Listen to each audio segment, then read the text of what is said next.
Welcome to my freezing studio. Can you see my breath? So this is an unheated, uninsulated space that I'm currently using for my kiln and glaze room while we build the new studio. Upstairs from here is where the filming studio is, and that space is partially insulated and it's heated. But down here where the kilns live and the glazes, no heat at all. It's currently about 33 in here, so just a degree above freezing. When it gets this cold, I can't really fire the kilns, although I fired the kiln before it got this cold, but now we are this cold. So here we are, freezing.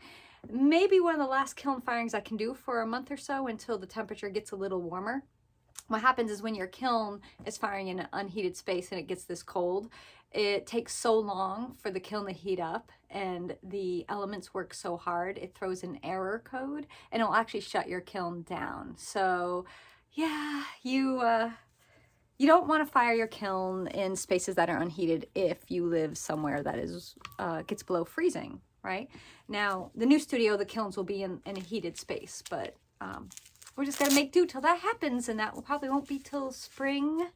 So I'm gonna put some gloves on because the pots are cold. 33 in the space I'm in right now. The kiln itself is 55.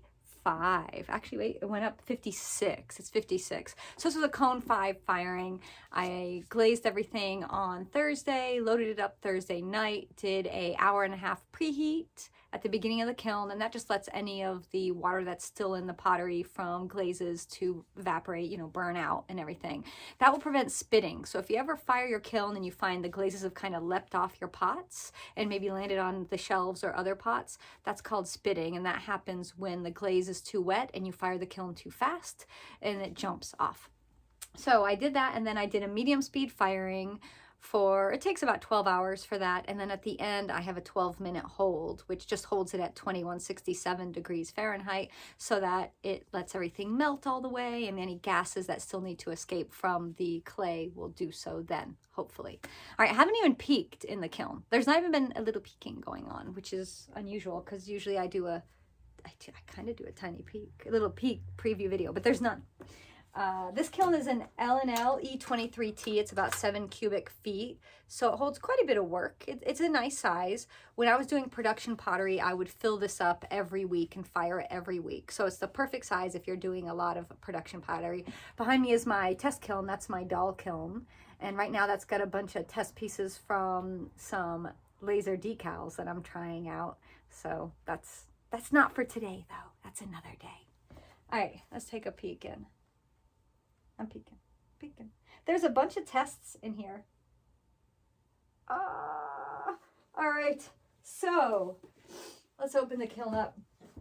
And I can already tell because, so here's one of the things. When you fire your kilns in spaces that are unheated and cooler than they should be, you have sometimes issues with your kilns not firing as evenly as they could or not reaching the temperature you ideally want them to reach. So my cone pack is my true gauge. Now when I look at my kiln here on my compute controller, which isn't on the screen, I'm sorry you can't see it, but this tells me I got to cone 5. But when we take a look at my cone pack, we'll see this was cone 4, this is cone 5, this is cone 6, and what we're seeing here is we definitely got cone 4 no problem, solid down. Cone 5 is just starting to bend, so it's a little bit of a cool cone 5. I like a hot cone 5. The glazes that I'm using in here are cone 5-6. They can do 5. Clay is cone 5 as well, so we're okay. But I like it to be a little bit hotter. We'll see how the glazes liked it though, because sometimes that's what makes all the difference. And we'll see how the bottom cone pack looks, because sometimes that can be off by a whole cone. All right, as I said, there was a lot of test pieces in here. This really isn't one. This is one I've done this combo many times before. It's a very simple combination if you are just starting out with pottery. This is a nice way to ease into using color. This is Speedball Sea Blue Underglaze applied and then wiped back so it really gets into all the recessed areas of the lace. And then this is my clear 2167 applied on top of it, so we have this really nice See that really pretty gloss to it? So we don't have to worry about, even though there's texture, this being a problem to use with food because it's completely food safe. And then this is a double texture piece. We got texture on the back as well. So if you watched this most recent ClayShare Live, we used textured placemats to put texture on both sides, and that's something I've done for years, and you can do too. So here's lace on the front and then a textured mat on the back. Look at that. And I didn't put a colored glaze, I just went with clear. I wanted a more beachy piece, kind of summery, and it matches my hat. So that's Speedball Sea Blue applied and then wiped back with clear 2167. That recipe's on ClayShare resources. But what a sweet little dish. I'm looking forward to summer as I'm freezing. It'll be all right. It'll be quick. I won't be out here too long. Oh, so many good test things going down. I don't know if this will be my favorite piece from this firing, but it may well be. Front and back, another double-sided texture piece. Now the clay I'm showing you here is all B-Mix from Laguna. If it changes, I'll let you know when we get to those pieces what the change is. But if you don't hear me say what the clay is, just assume it's Laguna B-Mix 5 without grog. So placemat on the back, a rolling pin on the front, rolled it in, got this great texture, draped it over a GR pottery form. And then the glazes I used here, well, on the back, this is my brand new Wild Aster Purple, which you'll be able to get, or at least order in February. And that's the same glaze that's in the center and up the sides. And then when we get to here, this is Blue Hydrangea from Mako. That's what I did for the beautiful crystalline effect. And then some lovely light flux on top of that from Mako, and I put light flux on the rim and a little light flux in here as well. So it did this really beautiful purple combo. If you like purples, I like purples. It was nice. I'm really happy with it. So that's a sweet glaze little idea for those of you out there. And you can put this on a vertical surface like a mug. It doesn't have to go on plates, you know. Let's unload the pots before we move the shelves. I don't want to risk bumping anything. I did a bunch of tests with my new glazes that are going to be out. You know, I have a new line of wildflower Celadons, and I'm giving little sneak previews of these. Now, these are dip and pour glazes, but you're going to see that I brush on many of them as well. The plate I just showed, I brushed it on for that. Let me grab it again, and I'll show you. So you buy the dip and pour glaze, and you mix up, and you end up with a ton of glaze that you can then brush on. You don't have to dip and pour. So this is a dip and pour glaze. It'll come to you as a dip and pour formula. I didn't adjust the thickness of the glaze at all. I just brushed it on. And this is brushed on. This is brushed on. Look how nice and even that glaze application is. So you don't have to always dip and pour your dip and pour glazes. You can, in fact, brush them on. So these are dipped, though. There, because we got some vases and pitchers and things. So I don't know where to start. All right, I sometimes make these really funky pots. These are called gourd vases that I make. Oh, it's so cute. So I did a bunch of layering. This is my Wild Aster. This is my Himalayan Blue Poppy. This is where they meet. Yum. Look at that. Let me see if I can get that light. Come here, light. I need you over here. Look. Oh, and then dipped in cream on the top. That's Clayscapes cream. I don't know if the camera will like being that close. We'll try. It is so beautiful if you like, you know, subtle transition. But look at the new color that got made. Ooh, it has a nice resonance too. Yeah, it's a pottery thing, right? We talk into our pots. Kind of gives them life, right? There's the signed bottom. This is a keeper. I might not keep it. Someone out there is going to keep it, though. So I love this. These are my, out of the new glazes, I try not to have favorites. You know, it's like children. You're supposed to love them all equally. But these two together, they're just winning the day for me. Now, these are glazes I've been making and using in my studio since 2007. So don't think they're glazes that haven't been tested or used before. They're ones that I have used a lot. But I've never made them commercially available or given out the recipes. I've kept them to myself. But now you guys are going to be able to get them from Clayscapes. another really pretty ombre transition going on here. So two other of my new Celadon glazes. This is Tiger Lily on the bottom and Buttercup on the top, and where they overlap right here. And then Clayscapes Cream on top of that Buttercup. Oh, it's a beautiful, beautiful, bright, cheery, lovely little vase, and I love the shape of this. I did a wheel throwing tutorial on making these shapes, so if you want to make gourd vases, you can go check out the tutorial and watch that and learn how to throw gourd vases. They aren't two pieces, they are one. Although we're doing this really amazing workshop with Billy Ritter right now, where he is doing these fabulous composite forms where he's throwing different sections and adding them together. You certainly, if something this large is difficult for you, you could throw them in sections and add them 100%, absolutely. But you want to see inside? I didn't show inside the other one. It's not very exciting. It's just one color of glaze. But I mean, it looks nice. Put those over there. All right, what's next? Sticking with the yellow. I wanted a bright sunny picture. It's winter. It's a little cold, you might guess. And I had thrown some pictures last fall, and they were waiting for some glazing, and this is one that was an oopsie when I cut it off the wheel. Sometimes when you're cutting your pots off the wheel, if you're not paying enough attention, the wire floats up. The wire floated up. So this is a keeper for me. So I wanted something to put on my windowsill in my kitchen that would brighten my day and make me happy, and maybe I'll use it because it is food safe for beverages. Iced coffee would be nice in this, right? Or a hot beverage could go in here too. Or flowers. So the glaze is Buttercup. It's the sunniest, happiest little yellow. And then I did dip Tiger Lily on the top. And then I dipped cream over, and the cream went all the way down. So I wanted to see how it looked with the Tiger Lily, that's the orange, popping through the cream.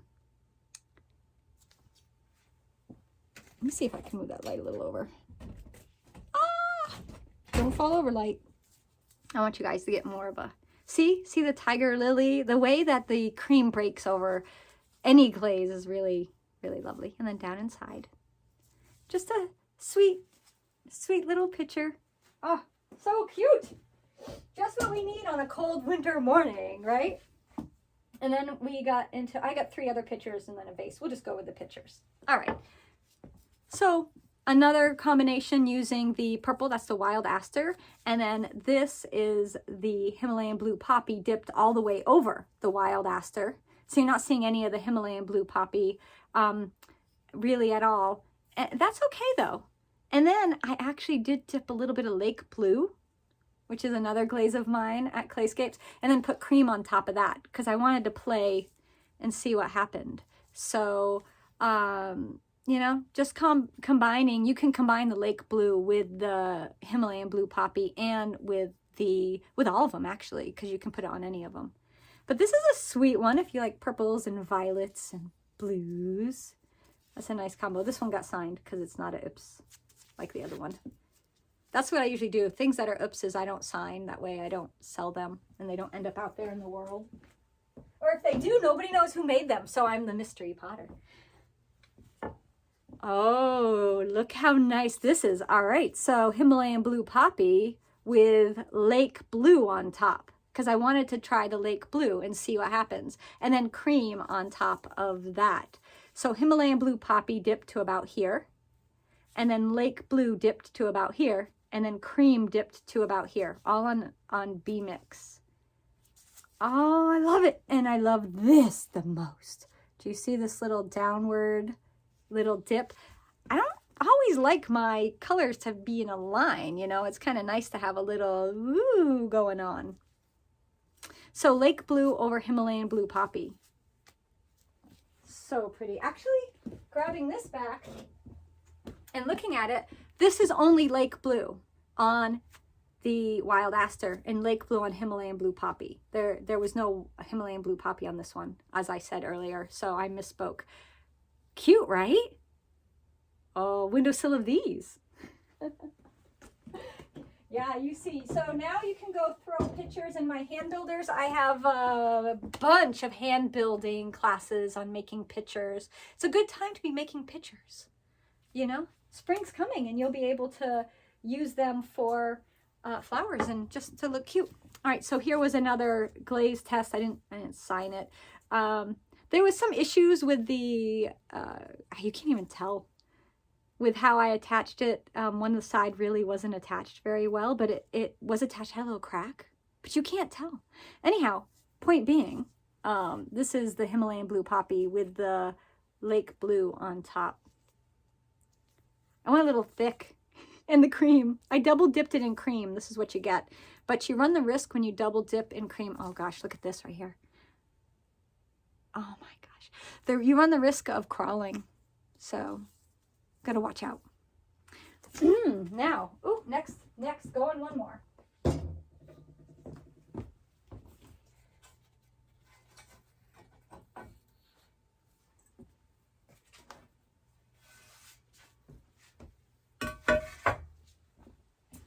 So, this was brushing on another double-sided texture plate made with 2 placemats.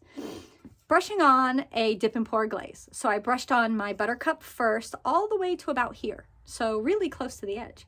And then I brushed on tiger lily starting at the edge coming down to about here. And you can kind of see the transition. See how we have a little bit of a line? Just a subtle change in the tone. And then I wanted to give it a go with Mako Light Flux. I hadn't tried Light Flux with my new Celadon glazes yet. The cream I knew would work because I'd used that before, but here's Light Flux. I mean, let me get in. Look at that. So nice. So pretty. This will go very well with that picture, right? Very well indeed.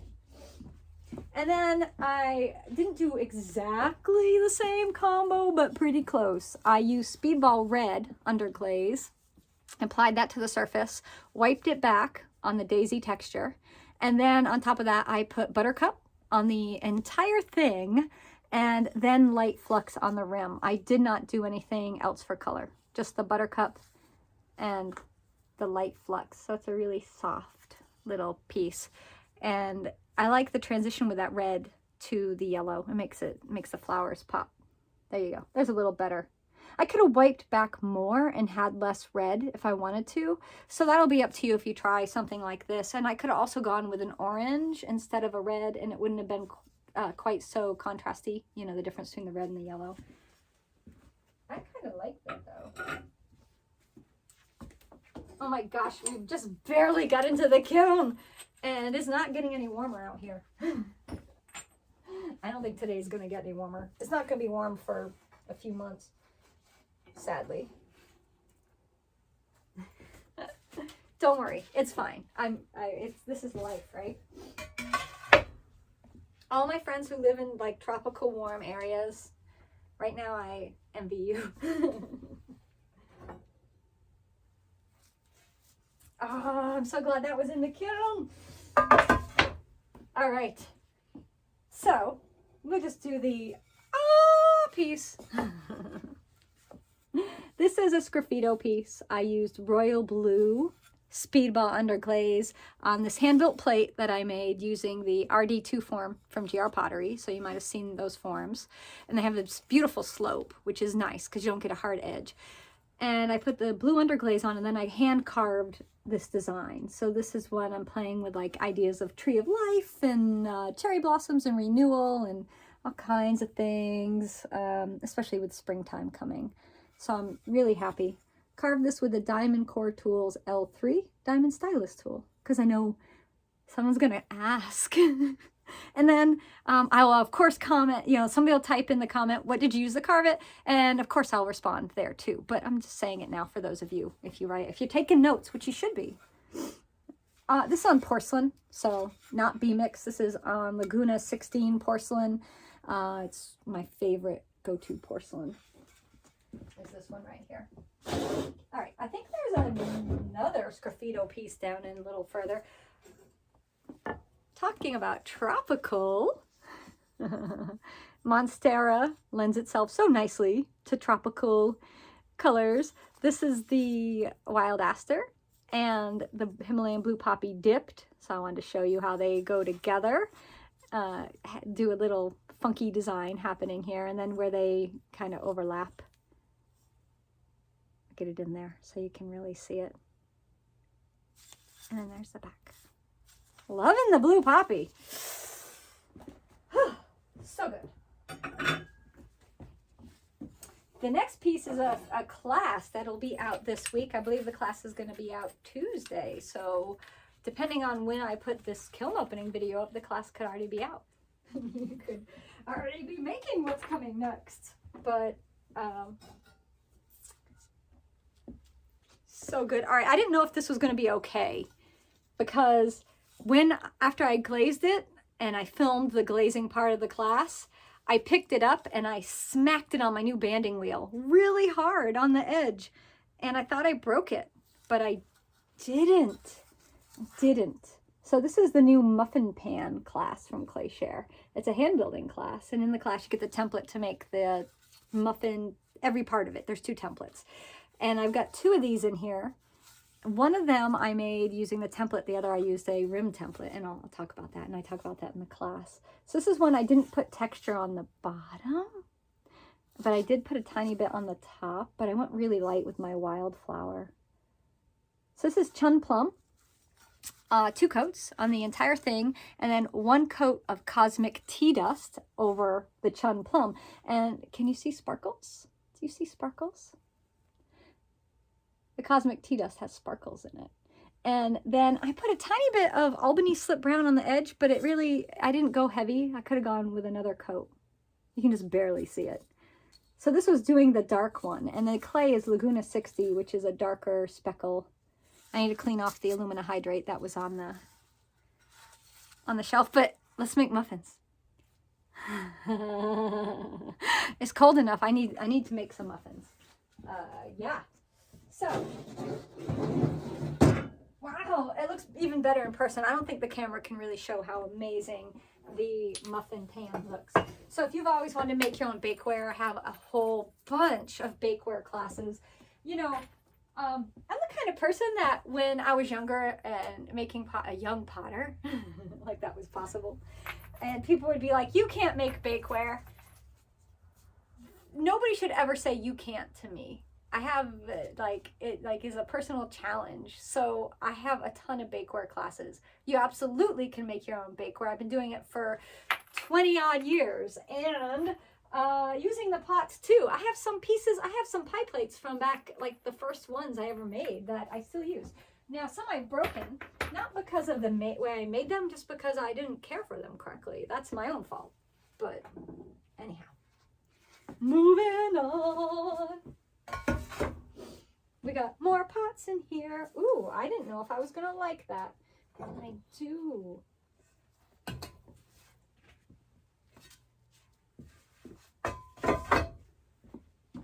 Oh, so, all right.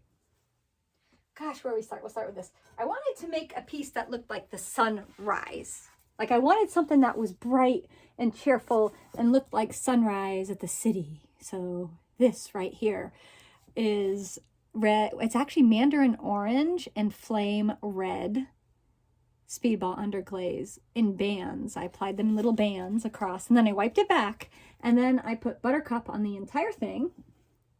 And then on the edge, I use Mako Light Flux. Now, look at the back, the clay. Do you see the speckles? This is not Laguna B-Mix. This is Tucker's Mid-Smooth Stone Spec clay. So all of my amazing Canadian ClayShare folks, this is made with Tucker's Mid-Smooth Stone Spec. So if you're wondering if the Celadons work, absolutely they do. It is a really, I wanted sunrise. I know I often do sunset, and I would have had different tones for a sunset plate, but I wanted something really, really bright for the new year, right? And that's Town. That's the texture that I used for that plate. A great tray to put your muffins on. Sticking with the, oh, so good. So this is Tiger Lily, that's the orange Celadon, that I've applied over a mandarin orange speedball underglaze, wiped back, and then cream on the rim. Look how pretty this one is. I did a yellow one, last kiln opening you might have seen, with buttercup, and I used just regular orange, not flame orange. And the little chicken is from Debbie Delacruz from De La Design Gifts. Sweet. It's a sweet little vase. Oh my gosh. And actually the shape, I used one of her cutters to get this truncated cone shape. We made this vase in a class. We made the little chicken. Did I call it bud vase? Maybe I did.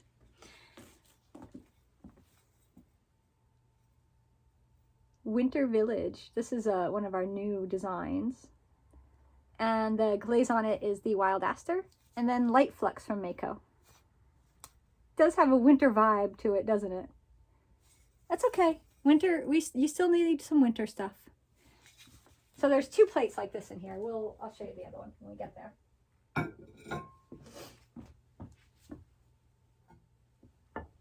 Oh, I had a little problem with flux. So, Wild Aster on the bottom. On the top, I did the blue hydrangea from Mako, and then I put the dark flux on. Way too heavy.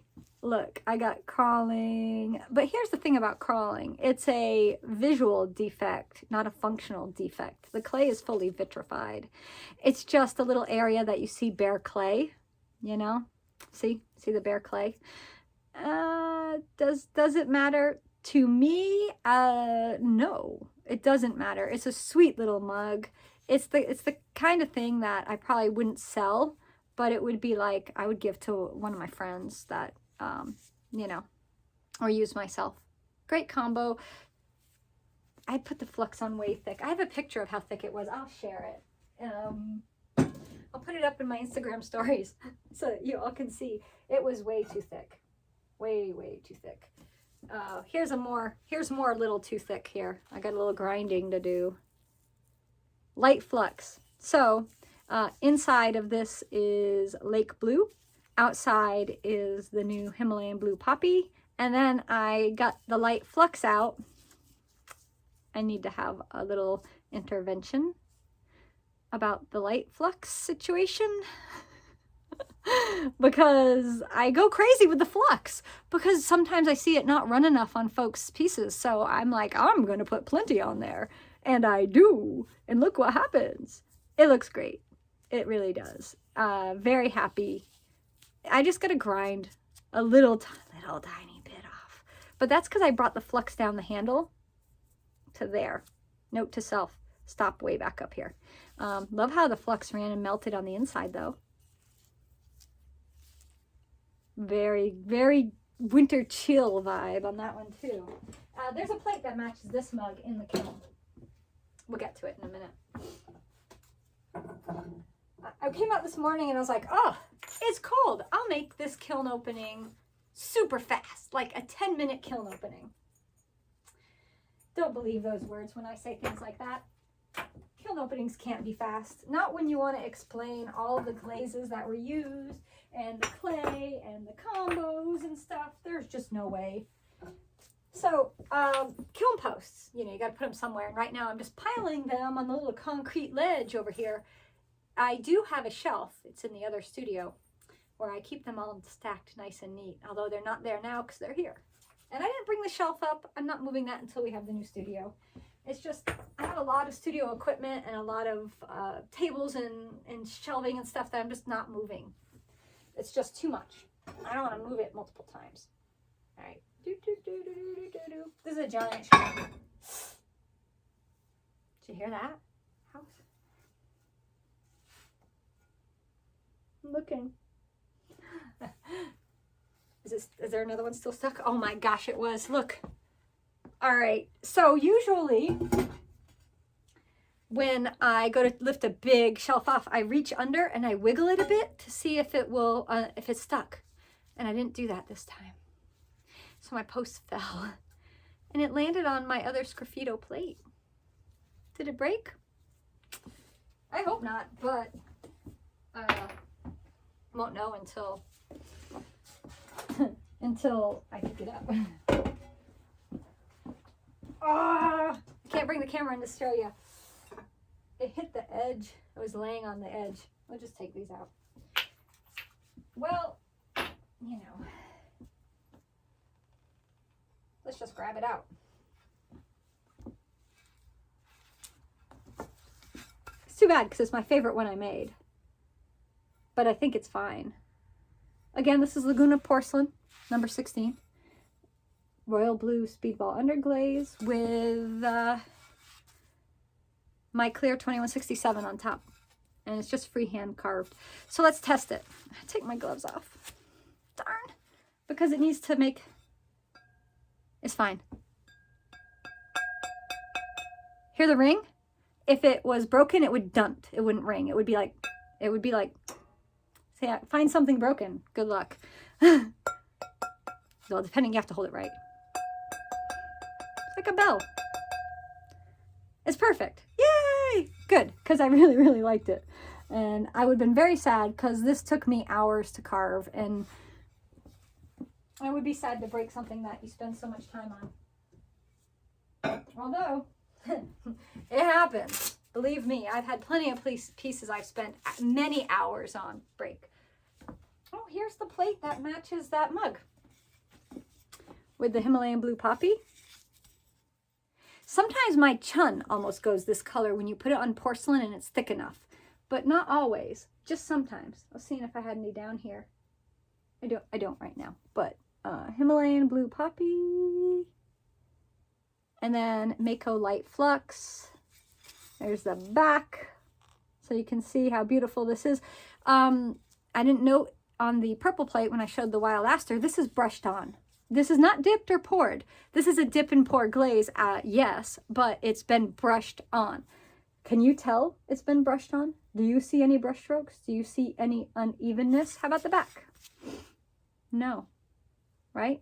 So everybody who has already reached out to me when I told them that the glazes are dip and pour, and they're very sad because they only brush on glazes. Okay, only brush on your glaze. It's gonna work great. You're gonna love it. But you can't get the glazes until February during ClayShare Con. You can order them, and that is February 22nd, 23rd, 24th, 25th. I love this one, and I knew I would. So this is the other muffin pan we make in the muffin pan class. The glaze on here is just lavender mist. That's it.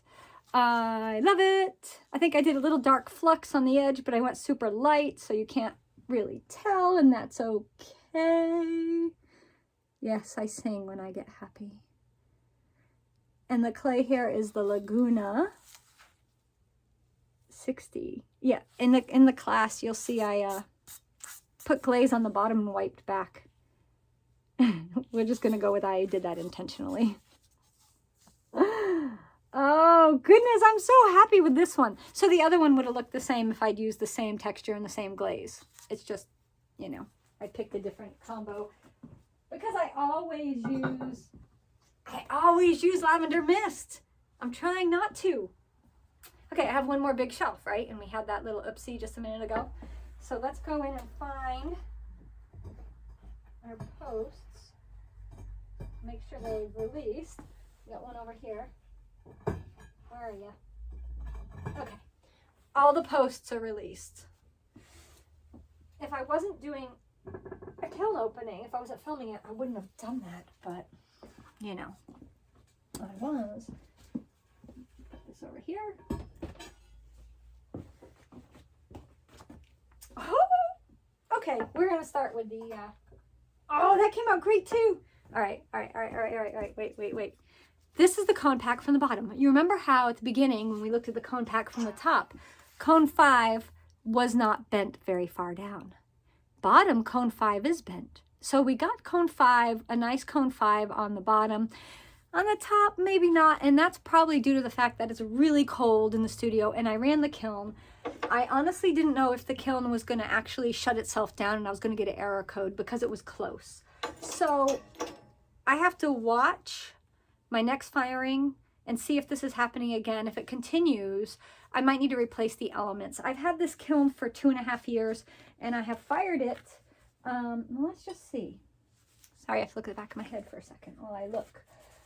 Let's go to menu.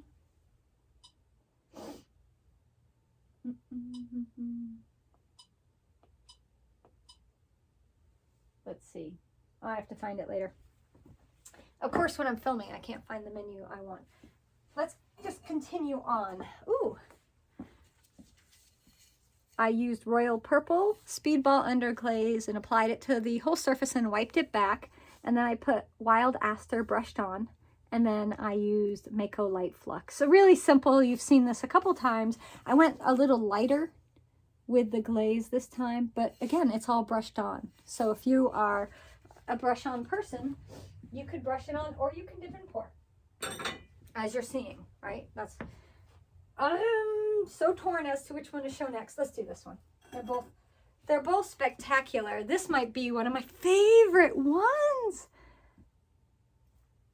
Oh my gosh. So I use Speedball Red and Speedball Mandarin Orange on the texture. I brushed it on in stripes. So red, orange, red, orange, red, orange. And then I wiped it all back. And then I applied my butter cup on the back. Brushed on. Okay. Brushed on the front too. And then light flux. Look how great the coverage is. And then light flux on the edge. And on the handles. It's super cute. That's my Southwest design. I don't usually do warm tones. Like I don't usually do reds and oranges and yellows a lot because I'm partial to blues and greens and purples. I'm trying to expand my color palette in my, I have ones I go to, but my kitchen, I'm using a lot of yellow accents in my kitchen. So that is changed because I used to use greens and blues, as some of you know. So that has inspired me to glaze a little differently, just a little bit differently. And then the last piece in the kiln, which I still don't know if it's my favorite. We'll have to discuss it. What? Beautiful. There's the front. There's the back. Brushed on wildflower celadons. So dip and pour glazes brushed on. Yeah. So let me just tell you what I did here. Himalayan blue poppy brushed on. One coat. Brushed on. Brushed it on to about here. Then I used wild aster. I brushed that on the edge down to right here. You can see the edge, right? You can see where they come together. See where they overlap. And then on the rim, I used light flux. Mako light flux on the rim. I really had a great time with that light flux, didn't I?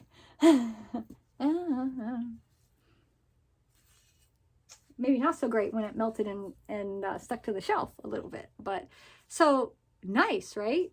Turned out pretty good. Now this can hang on the wall because it's pretty enough. It'd look really cute.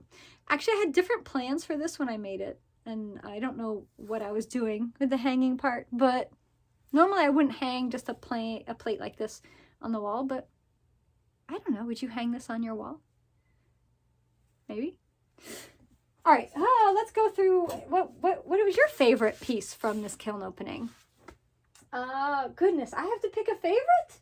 Oh, how can I do that? Well, the muffin pan, absolutely, because I get to bake with it. This is definitely, this kiln's cooling. What is that? 460. I'm not gonna sit this on top. I don't want to risk it. But I honestly think, oh, geez. Yeah, right? How do you pick? I'm laughing because it's like I just bring everything back that I just showed you as my favorite. No, I gotta pick one. This makes me so happy. This brings me such joy. And that's what we want when we make pottery, right? We want some things that are gonna bring us joy. I also am loving this. Everything about the shape of it, the colors in it, it's pretty awesome.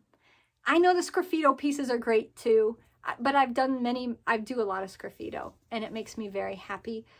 There's a lot of detail and a lot of hours spent in those, but there's something about the simple beauty in an elegant form and just simple glazes, because this is not really complicated glazes. They're just really pretty.